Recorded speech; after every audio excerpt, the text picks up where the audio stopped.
एक व्यक्ति ही नहीं होता महाराज।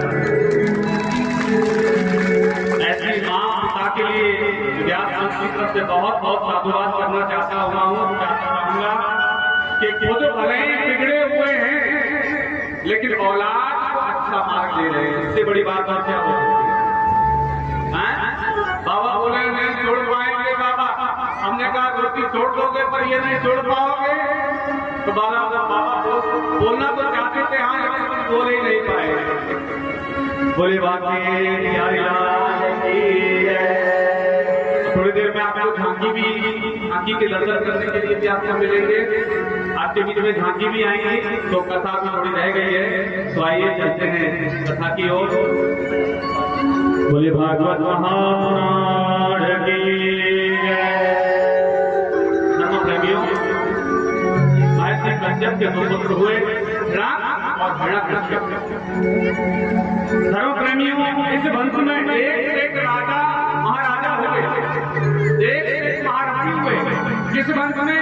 कश्यप वंश में। सात वंश, पहला पुरुषोत्तम राजा बलि और ध्रुव जैसे तमाम महाबाहु बड़ा भाण जैसे राजा हुए, जिनका आज भी जाकर के देखो तो किला देखने को मिलता है। आज भी देखो तो आज भी सबूत मिलेंगे आपको, आपके पूर्वजों के मिलेंगे, आपके राज्यों के सबूत मिलेंगे। ऐसे ऐसे महारथी आपके समाज में हुए हैं, लेकिन हम आपके अपने आप को जब से भूल बैठे हैं, जब से हम अपने इतिहास को भूल बैठे हैं, जब से हम नीचे गिरने लगे हैं महाराज। लेकिन आज अपने इतिहास को आपने जाना है, जान रहे हो, साथ में नाम को बताता रहूंगा। केवल उम्मीद मेरी आपको यही रहेगी कि आप ऊपर बढ़ना प्रारंभ कर दें। इसी कथा से अगर आपके अंदर मुझे बदलाव दिख गया और मुझे फोन करके बताया है कि मुझे देखने को मिला कि समाज में यहाँ के युवाओं में एक जागृति है, तो मैं समझ लूंगा कि मेरी कथा कहना सार्थक हो गया। बुजुर्गों की बात मैं नहीं करता, ये तो अब आज है कल नहीं है। बस क्या होगा? आज है कल नहीं है, लेकिन आने वाला वक्त तो बच्चों के हाथ में है ना। आने वाला भविष्य तो युवाओं के हाथ में है ना। अगर युवाओं में भूत डरने लग गई तो समाज प्रगति से रुक जाएगा।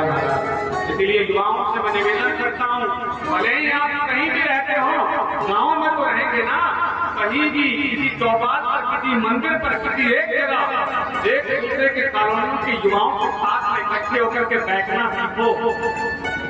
जब आप एक दूसरे के साथ बैठोगे, जब आप एक दूसरे के साथ में बैठोगे, आप प्रेम बढ़ेगा, आप लोगों में एकता बढ़ेगी, आप लोगों में जागृति आएगी, आप लोगों में शिक्षा आएगी, बोलने के तरीका आप लोग सीखेंगे एक दूसरे से। मैं तो ये कहता हूँ कि मेरे कहने से नहीं सीख सकते आप लोग कि सच और गलत क्या है, लेकिन टाटा लोगों से इसको देख करके आप सीख सकते हो, टाटा भाइयों को देख करके आप सीख सकते हो कि कैसे हमें पढ़ना चाहिए और बच्चों को पढ़ाना चाहिए। देख कर भी अगर नहीं सीखे तो हम कभी सीखने वाले नहीं। देख कर भी अगर आप लोग नहीं सीख पाए तो जीवन में कभी भी कुछ सीखने वाले आप लोग नहीं हो। जिस बेटे ने माँ ने जन्म देने के बाद में बच्चे को अपना दूध नहीं पिलाया, ध्यान देना, माँ के शिकरों में अमृत होता है।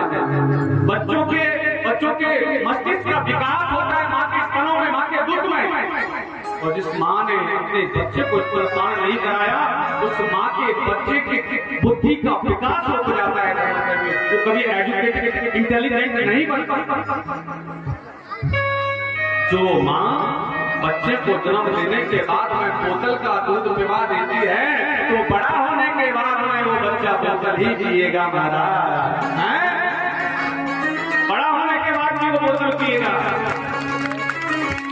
बचपन में बोतल पिला दिया माँ बाप ने महाराज, उनका यौवन ना गिर जाए, उनके चेहरे पर झुर्रियां ना आ जाए, आने लगे इसलिए माँ अपना दूध नहीं पिलाती और बाजार का लाया हुआ दूध बोतल में भर करके उसके मुंह में ठूस देती है, उसकी बच्चा उसे उठाता है और बड़ा होने के बाद ये बच्चा बोतल का ही दूध पीता है। वो फर्क इतना है कि जब छोटा था तो छोटी बोतल पीता था, जब बड़ा हो गया तो बाबा की जैसे बड़ी बड़ी बोतल पीते हैं।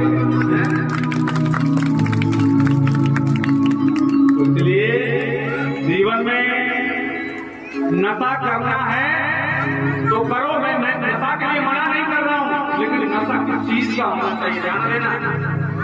नशा हमें आगे बढ़ने का होना चाहिए, नशा हमें पढ़ने का होना चाहिए, नशा समाज सेवा का होना चाहिए। अगर ये नशा आपके भीतर है तो मैं कहता हूँ कि ऐसा नशा आप बार बार करो, मैं भी आपको सपोर्ट करता हूँ। ऐसा नशा करो इस नशा को करने से समाज में विकृति ना फैले, समाज अच्छे मार्ग पर चले। पढ़ाई का नशा करो, समाज सेवा का नशा करो, लेकिन पशु बनने का नशा यदि आप लोग करोगे तो मैं आप लोगों में और गली के मोहल्ले के गांव में वालों में कोई कसर नहीं रह जाएगा, आप लोगों में कोई फर्क नहीं रह जाएगा। इसलिए अपने आप को संभालना है तो पहले अपनी शिक्षा को संभाल लीजिए और आप अपने आप समझते चले जाओगे, समझते चले जाओगे। महर्षि कश्यप की द्वितीय और उसकी पत्नी हुई, उनके बच्चे हुए। कश्यप वंश में एक से प्रतापी राजा हुए, ऐसे ऐसे दानी हुए, ऐसे ऐसे प्रतापी जो तीनों लोगों के राजा बने। महाराज तीनों लोगों के राजा तो भगवान हैं, क्या हमारी भी समाज के तीनों लोगों के राजा बने थे क्या कभी? अब आप लोग सोच रहे होंगे महाराज क्या कह रहे हैं, हम लोग एक खेत के ही मालिक बने बैठे हैं, कहाँ तीनों लोगों की बात कर रहे हो आप हैं? यहाँ एक किला खेत नहीं है और महाराज कह रहे हैं कि तीनों लोगों के स्वामी बने हुए हैं। तो ध्यान देना, ऐसा वर्णन आता है आपके वंश में ऐसे एक महारथी हुए जिनको राजा बलि के नाम से जाना जाता है, जिनको राजा बलि के नाम से जाना जाता है। धर्म प्रेमियों, लेकिन धर्म प्रेमियों इसी कश्यप की मां कलावती और इनके ही वंश में एक देवूति हुए। देवूति भैंस से गर्दन को लाई गई और गर्दन ऋषि ऐसे संत थे कि जिनको केवल तप करना है, भजन करना है, समाज सेवा करनी है। उसके बाद में उन्होंने भजन किया और भजन में उनके मन में विवाह की इच्छा जागी तो भगवान ने आकर के उनका विवाह करवा दिया। उन्होंने शर्त रखी कि एक पुत्र होते ही मैं घर छोड़ दूंगा, मैं संसार में पढ़ने वाला नहीं।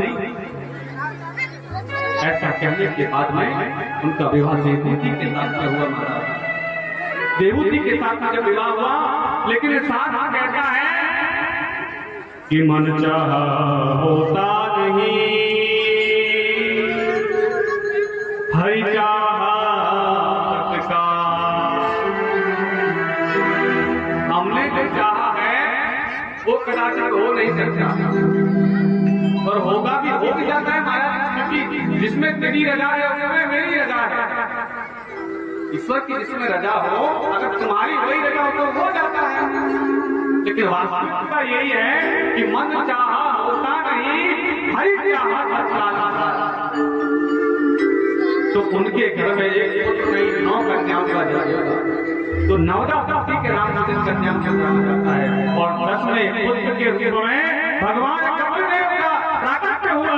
बोलिए कपिलदेव भगवान की जय। कपिलदेव भगवान प्रकट हुए। महर्षि कश्यप के पुत्र, उनकी माता कला, उनके वंश में देवूति और उनके पुत्र भगवान कपिल गर्दन ऋषि, ऋषियों की संतान है आप लोग, राजा ऋषि। मैं कहता हूँ कि ऐसा कोई भी शास्त्र नहीं है, ऐसा कोई भी पुराण नहीं है जिसमें तुम्हारा वर्णन ना हो। लेकिन तुम लोग जानना ही नहीं चाहते। तुम लोग सामने वाले को नीचे दिखाने के लिए लगे हुए तो कैसे समझोगे, कैसे जानोगे? आईने के सामने जाकर के खड़े हो जाओ तो तुमको बता देगा कि तुम्हारे मन पर क्या है। लेकिन ये कथा ये एक आईना है, ये तुमको बताना चाहती है कि तुम क्या हो, लेकिन इस चीज को स्वीकार ही नहीं करना चाहते। ये सबसे बड़ा दुर्भाग्य है। स्वीकार करो धर्म प्रेमियों। माता कि यहाँ पे भगवान कपिल देव का जन्म, और कपिल देव का जन्म होने के बाद में माता चौकी पर बैठा देती है, चंदन तिलक पूछती है कि मैं जानती हूँ कि आप साक्षात ब्रह्म हो और मेरे पुत्र बनकर के तुम आए हो, लेकिन आज मेरी जिज्ञासाएं मन में चल रही हैं, ऐसे ऐसे प्रश्न मेरे मन में चल रहे हैं। हो सकता है कि आपकी भी मन में कहीं ना कहीं वो प्रश्न हो। मैं जानना चाहता हूँ। कपिल देव बोले, मां मैं आपका पुत्र हूँ और आप मेरी माता हैं, मैं आपको भला क्या बता सकता हूँ। धर्म प्रेमियों, मां ने कहा कि नहीं, आप मेरे लिए ईश्वर पुत्र रूप में आए हुए तो क्या हो गया, मुझे ज्ञात है मेरे भजन के किताब से मैंने वर मांगा था कि आपके ही समान मुझे पुत्र चाहिए, तब मुझे आपने कहा था कि मेरे समान मन को दूसरा है ही नहीं, इसलिए मैं तुम्हारा पुत्र बनकर के आऊंगा। और आज तुम पुत्र बनकर के आए हो। हे जगदीश्वर, हे परमात्मा, मैं जानना चाहता हूँ। हाथ जोड़ करके मां कहने लगी, मुझे ये बताओ कि बंधन किसका है, आत्मा का या मन का? बंधन आत्मा का है या मन का है? और मैं ये भी जानना चाहती हूँ कि भगवान ने आकाश को बने दुनिया बनाई तो बनाई, लेकिन कोई सुखी और कोई दुखी क्यों बनाया? मुझे बताओ, मैं जानना चाहती हूँ। किसी को तुमने इतना सुख दे दिया तो सुख को लेकर के रखती है, और किसी को इतना दुख दे